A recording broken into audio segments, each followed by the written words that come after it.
Pada zaman dahulu kala di sebelah utara kota Garut, terdapat sebuah desa yang penduduknya kebanyakan bekerja sebagai petani. Tanah desa yang subur dan tidak kekurangan air sangatlah membantu petani untuk menghasilkan banyak padi dengan kualitas yang baik. Meskipun begitu, para penduduk di sana masihlah hidup dalam kemiskinan. Ini disebabkan oleh kehadiran tengkulak pelit yang kaya raya. Ia bernama Nyai Endit. Nyai Endit merupakan seorang perempuan kaya yang tinggal di desa itu. Semenjak suaminya meninggal, ia memperoleh warisan berupa kekayaan yang berlimpah. Sayangnya, hal tersebut malah membuat Nyai Endit menjadi kikir dan congkak. Nyai Endit terbiasa menekan para petani yang tinggal di desa tersebut. Ia seringkali memaksa para petani untuk menjual padinya dengan harga murah. Dan ketika persediaan beras masyarakat habis, mereka harus membeli dari Nyai Endit dengan harga yang melambung tinggi. Perbuatan Nyai Endit ini sangatlah merugikan masyarakat yang hidup di sana. Harta yang berlimpah hanya membuat Nyai Endit semakin pelit. Bukan hanya ia sering menekan warga desa, Nyai Endit bahkan tidak pernah mau membantu warga yang sedang kesulitan. Setiap kali warga datang meminta bantuan, Nyai Endit menolaknya dengan angkuh. Ini semua kan harta milikku, untuk apa juga aku membagikannya pada warga? Mereka itu hanya bisanya meminta-minta saja. Seharusnya mereka bekerja lebih keras jika ingin kaya sepertiku, ungkap Nyai Endit. Nyai Endit lebih senang menghabiskan hartanya untuk mengadakan pesta di desa tersebut. Di tengah kemeriahan pesta, Nyai Endit terbiasa memamerkan harta kekayaannya pada rakyat setempat dengan sombong. Pesta yang dia adakan selalu saja mendatangkan perkara lebih besar bagi rakyat.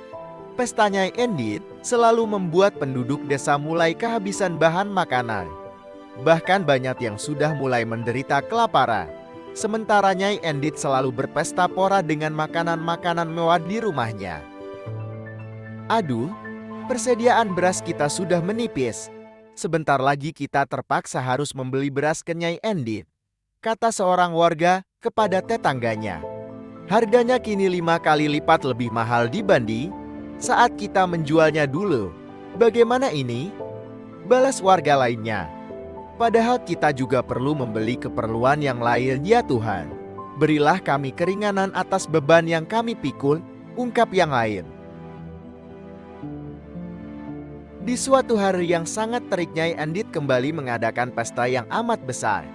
Hal ini membuat warga setempat merasa khawatir akan persediaan beras mereka yang akan habis dan terik matahari penanda musim kemarau telah tiba. Di tengah meriahnya pesta yang diadakan Nyai Endit, dari kejauhan datanglah seorang pengemis tua. Ia memakai pakaian compang-camping dan celana yang lusuh. Pengemis itu berjalan terbungkuk-bungkuk melewati rumah penduduk dengan tatapan iba dan menemui Nyai Endit di rumahnya.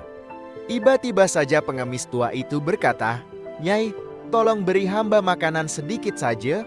Hamba lapar sudah beberapa hari belum makan." Nyai Endit yang melihat pengemis itu merasa terganggu. Ia pun berusaha memanggil penjaga untuk mengusir pengemis itu dari rumahnya. "Pergilah kau dari rumahku, pengemis kotor. Tidak lihat ya kamu aku sedang berpesta? Kamu mengacaukan semua kegembiraanku dengan baumu itu," teriak Nyai Endit dengan jengkal. Tidak lama para penjaga pun tiba dan memaksa pengemis tua itu untuk segera pergi. Pengemis itu pun pergi dengan perasaan sangat sedih. Hari pun berganti dan Nyai Endit masih merasa tidak nyaman atas kedatangan pengemis lusum di pestanya kemarin. Ketika ia keluar dari rumah, ia pun menemukan sesuatu yang aneh. Di sebuah jalan di desa tersebut ditemukan sebuah tongkat yang tertancap di tanah. Tidak ada satupun warga yang mengetahui mengapa tongkat tersebut ada di sana. Lebih anehnya lagi, tidak ada seorang pun yang berhasil mencabut tongkat tersebut.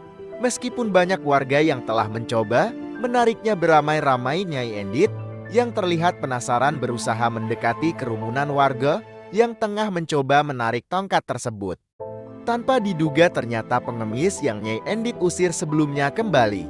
Melihatnya, Nyai Endit pun kembali merasa geram. Nyai Endit segera berkata, Rupanya kau kembali pengemis Tur.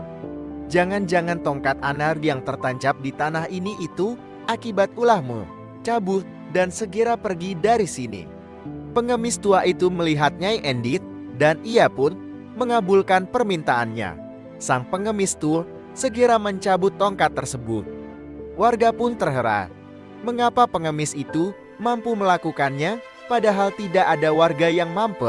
Setelah dicabut, tiba-tiba saja mengalirlah air dari tempat tersebut. Semakin lama air semakin deras dan tinggi memenuhi tempat itu. Karena takut tenggelam, para penduduk pun bergegas menyelamatkan diri mereka sendiri.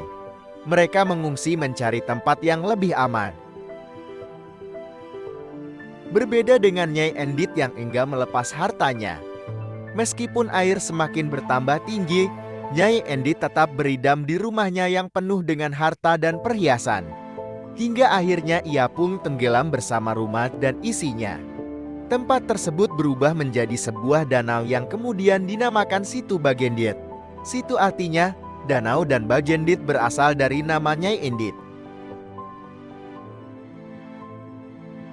Menurut cerita, konon orang-orang percaya mereka melihat Lintan yang sebesar kasur di dasar danau.